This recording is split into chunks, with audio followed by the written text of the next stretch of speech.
2025 চনৰ পঞ্চায়ত নিৰ্বাচনৰ যি গণনা যোৱাকালিৰ পৰা আৰম্ভ হৈছিল, ধেমাজি জিলাত সি এতিয়া সমাপ্তিৰ পৰ্যায়ত অলমষ্ট আহি পাইছে। কেইটামান জোনাই সমষ্টিৰ ZPCৰ ফাইনেল টেবুলেশ্যন বাকী আছে, কিন্তু এটি সুস্পষ্ট হৈছে যে জিলাখনৰ সকলো জিলা পৰিষদ সমষ্টিত ভাৰতীয় জনতা পাৰ্টীৰ নেতৃত্বাধীন আমাৰ NDA দলৰ প্ৰাৰ্থীসকল বিজয়ী হৈছে। অৰ্থাৎ 12খন আসনৰ ভিতৰত 12খনতে আমি জয়লাভ কৰিছোঁ। এই বৃহৎ বিজয়ৰ বাবে জিলাবাসী ৰাইজলৈ মোৰ ফালৰ পৰা, ভাৰতীয় জনতা পাৰ্টীৰ তৰফৰ পৰা, তথাপি আৰু মিত্ৰজোঁট AGP BJP গণশক্তি সমূহৰ তৰফৰ পৰা মই ধন্যবাদ আৰু কৃতজ্ঞতা জ্ঞাপন কৰিছোঁ আৰু প্ৰতিশ্ৰুতি ৰাখিছোঁ যে আমি অধিক দায়বদ্ধতাৰে অনাগত দিনবিলাকত এই পঞ্চায়তী ৰাজ ব্যৱস্থাত আমি কাম কৰিম। ঠিক একেধৰণে আঞ্চলিক পঞ্চায়তসমূহতো আমি বিপুল সংখ্যাগৰিষ্ঠতা আমি লাভ কৰিছোঁ বা ভাল জয়লাভ কৰিছোঁ। য'ত য'ত হাৰিছোঁ, খুব কম সংখ্যক আঞ্চলিক পঞ্চায়তত আমাৰ অফিচিয়েল কেণ্ডিডেট তেওঁ হাৰিছে, ক'ৰবাত আমাৰ বিসম্বাদীয়ে হয়তো জিকিছে। ধেমাজি বিধানসভা সমষ্টিত আমাৰ যি 20খন গাঁও পঞ্চায়ত আছিল, 20খনৰ ভিতৰত আমি 17খনতে আমাৰ অফিচিয়েল কেণ্ডিডেট জিকিছে আৰু 3খন পঞ্চায়তত আমি পৰাজয় স্বীকাৰ কৰিছোঁ। একেধৰণে CC বৰগাঁৱত আমাৰ 21খনৰ ভিতৰত আমি 4খন পঞ্চায়তক বাদ দি পেলাই আমি বাকী গোটেইখিনি পঞ্চায়তত আমি জয়লাভ কৰিছোঁ।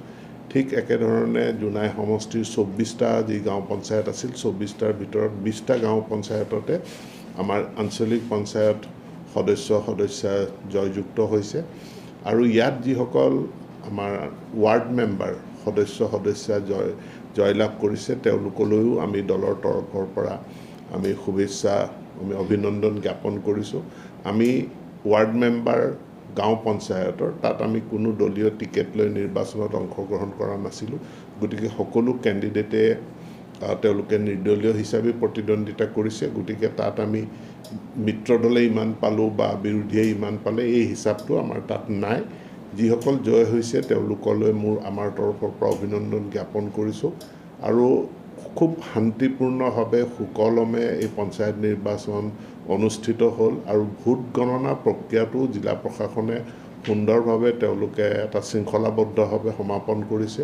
গতিকে শান্তিপূৰ্ণ নিৰ্বাচনৰ বাবে ৰাইজক ধন্যবাদ দিয়াৰ লগতে শৃংখলাবদ্ধ ভোট গণনা সম্পন্ন কৰাৰ কাৰণে মই জিলা প্ৰশাসন, নিৰ্বাচনী আয়োগকো মোৰ তৰফৰ পৰা ধন্যবাদ জ্ঞাপন কৰোঁ। কংগ্ৰেছে ক'তো কোনো খোপনি ল'ব পৰা নাই। জিলা পৰিষদত তেওঁলোকে এখনো আসন তেওঁলোকে জয়লাভ কৰিব পৰা নাই।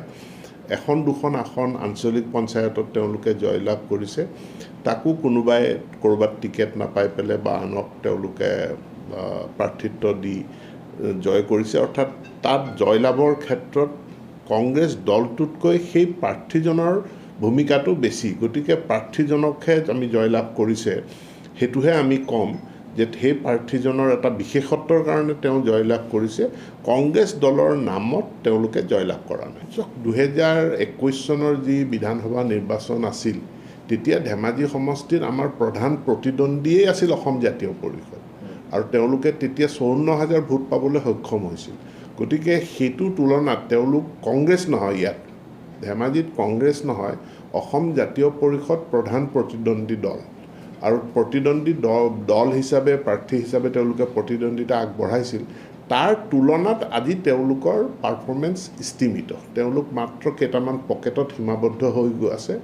তাৰ লগতে ৰাইজৰ দলো আমি দেখিছোঁ কোনোবা কেইটামান পকেটত নিৰ্দিষ্ট, যেনে ধৰি লওক বৰদলনি গাঁও জিলা পৰিষদ সমষ্টিটোত যদি চায়, তেওঁলোকে অকল এটা পঞ্চায়ততহে তেওঁলোকে অলপ ভোট পাবলৈ সক্ষম হৈছে। গতিকে গোটেই সমষ্টিটোত প্ৰভাৱ পৰাকৈ অসম জাতীয় পৰিষদ বা ৰাইজৰ দল কোনেও তেওঁলোকে তেনেধৰণৰ চকুত লগাকৈ তেওঁলোকে কোনো প্ৰদৰ্শন কৰিবলৈ সক্ষম হোৱা নাই।